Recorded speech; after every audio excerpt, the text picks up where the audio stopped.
हरे कृष्णा, आप सभी का स्वागत है आज की हमारे इस वीडियो में। आज की वीडियो में हम बात करेंगे एक बहुत ही इम्पोर्टेंट स्टोरी के ऊपर। ये कहानी हम सब की लाइफ से बहुत ज़्यादा कनेक्टेड है। ये कहानी है दो भाइयों की। इनको प्यार से कालू और लालू भी बुलाते थे बिकॉज साथ ही जुड़वा हुए थे।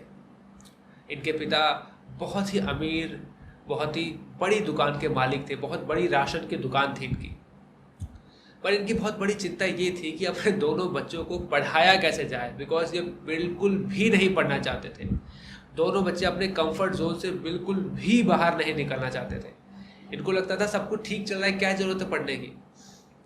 स्कूल में एडमिशन कराया पर कभी भी स्कूल नहीं जाते थे, घर पे ही पढ़े रहते थे। पिताजी परेशान थे, सोचा चलो घर पर ही टीचर बुलाते हैं, घर पर ही होम ट्यूशन लगा देते हैं। टीचर आएंगे पढ़ाएंगे। तो टीचर आते थे, पढ़ाते थे, पर कोई भी टीचर इनको पढ़ा नहीं पाता था। एक के बाद एक टीचर बदलते गए पर ये दोनों बिल्कुल भी नहीं सुधरे। बहुत ज़्यादा हताश, परेशान होने लगे कि क्या होगा इनका फ्यूचर का, मुझे समझ नहीं आ रहा।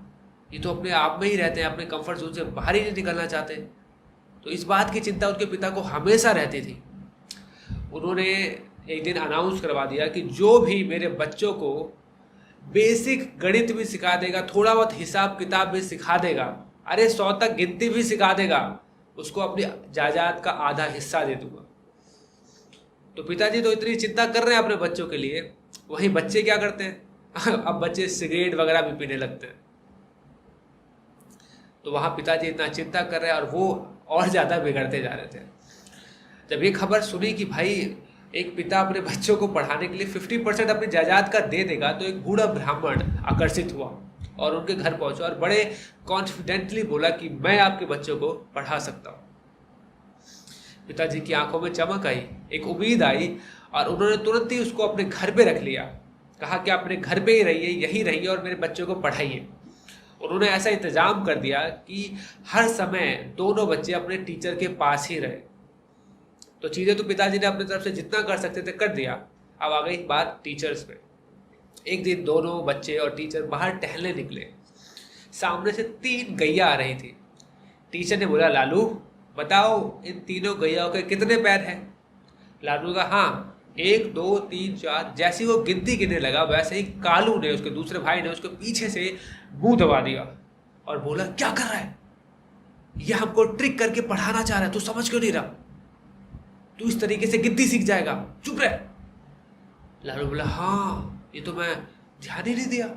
और दोनों भाई चुप हो गए। टीचर बोलता रहा, पूछता रहा, पर दोनों ने कुछ नहीं बोला, कोई इंटरेस्ट नहीं दिखाया। अगला दिन हुआ, दोनों भाई अपने कमरों में आराम से लेटे हुए थे। टीचर आए, जैसे ही उन्होंने सुना कि टीचर आ रहा है, दोनों ही आंख बंद करके लेट गए। टीचर आया, उसको जगाने लगा, चलो पढ़ाई का समय हो गया, चलो चलो। पर मजाल है दोनों उठ जाए। किसी ने बहुत सुंदर बात बोली है कि आप सोए हुए को तो जगा सकते हो, पर जो सोने का नाटक कर रहा है आप उसको नहीं जगा सकते। टीचर भी हताश हो गया, थोड़ा दुखी हुआ। बगल में कुर्सी थी, उधर ही बैठ गया और बैठे बैठे कब सो गया पता नहीं चला। दोनों भाइयों की एक आंख खुली और देखा रे टीचर सो गए। दोनों चुपचाप से कमरे से निकले, बाहर छत पर गए और एक एक सिगरेट लेके पीने लगे। कुछ समय बाद जल्दी से सिगरेट पी के वापस अपने कमरे में आए और दोबारा बेड पर लेट गए और सो गए। हल्की सी आहट हुई थी तो टीचर की नींद खुली। टीचर ने देखा कि दोनों हैं और देखा यार काफ़ी समय हो गया, मैं सो गया था। फिर उन्होंने सोचा कि ये कुछ गड़बड़ है, कुछ अजीब सी महक आ रही है। उन्होंने कहा ये लगता है किसी ने सिगरेट पी है और मेरी नींद में ये दोनों सिगरेट पी के आए। दोनों को धक्का देके उन्होंने उठाया, उठो उठो। दोनों अंगड़ाई लेते उठे, क्या हुआ टीचर, क्यों परेशान कर रहे हो। उन्होंने कहा तुम में से सिगरेट किसने पी है। उन्होंने बोला, अरे सिगरेट, हम तो अभी तक सो के उठे हैं, आप सिगरेट पीने की बात कर रहे हो। उसने कहा नहीं नहीं, तुमने सिगरेट पी है, मैं तुम्हारे हाथों से महक सूंघ सकता हूँ, तुम्हारी उंगलियों में से सिगरेट की बदबू आ रही है।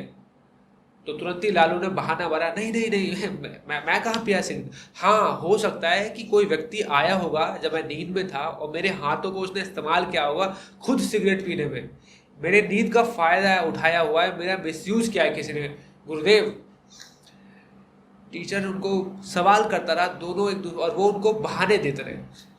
टीचर सवाल करता रहा, वो उसे बहाने देते रहे और ऐसे चलता रहा। तो कहानी यही समाप्त होती है। बट ये कहानी बहुत सारे लेसन्स अभी हमें देने वाली है। जो लोग सेल्फ डेवलपमेंट के लिए दूसरों की एडवाइस, इंस्ट्रक्शंस को फॉलो नहीं करना पसंद करते ना कहीं वो अपने आप को, अपनी ग्रोथ को रोकते हैं। कहीं ना कहीं वो लालू और कालू की तरह होते हैं जो ज़बरदस्ती अपने आप को रिस्ट्रिक्ट करते हैं और अपने कंफर्ट जोन से बाहर नहीं निकलना चाहते।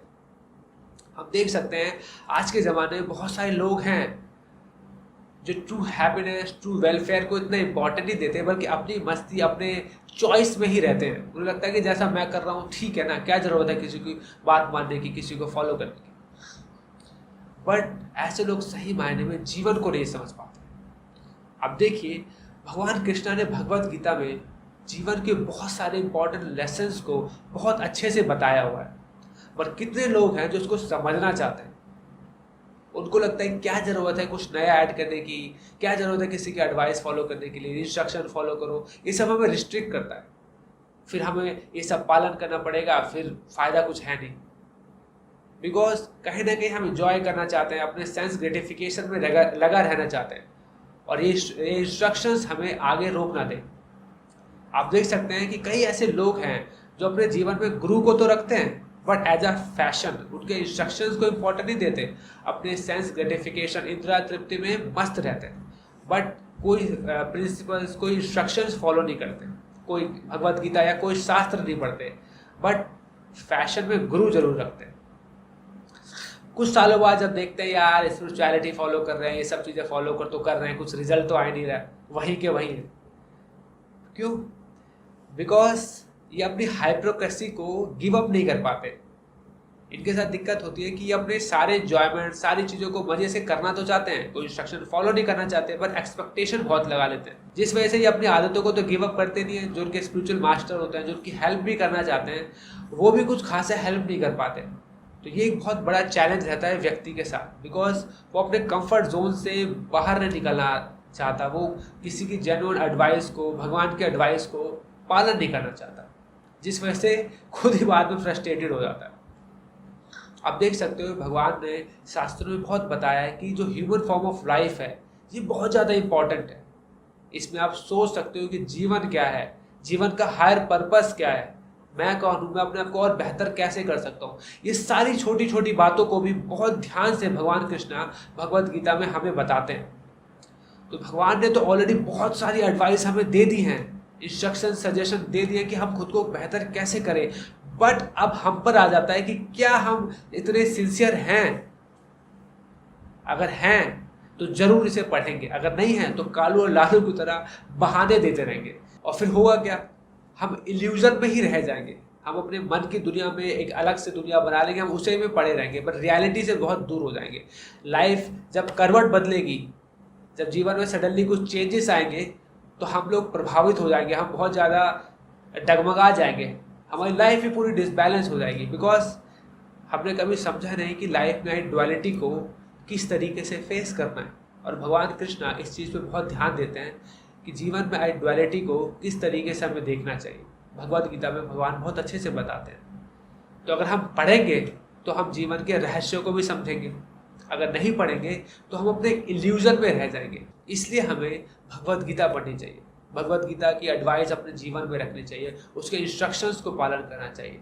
अगर हम ऐसा करेंगे तो अपने आप को भी ग्रो करेंगे। तो मैं वीडियो यहीं समाप्त करूँगा। थैंक यू सो मच, आपने पेशेंस के साथ सुना। आपके कोई भी डाउट्स हो, क्वेश्चंस हो, या रिगार्डिंग भगवत गीता या पर्सनल लाइफ भी, तो आप डिस्कस करना चाहते हैं तो मुझे मैसेज कर सकते हैं, कॉल कर सकते हैं। Thank you so much. Hare Krishna.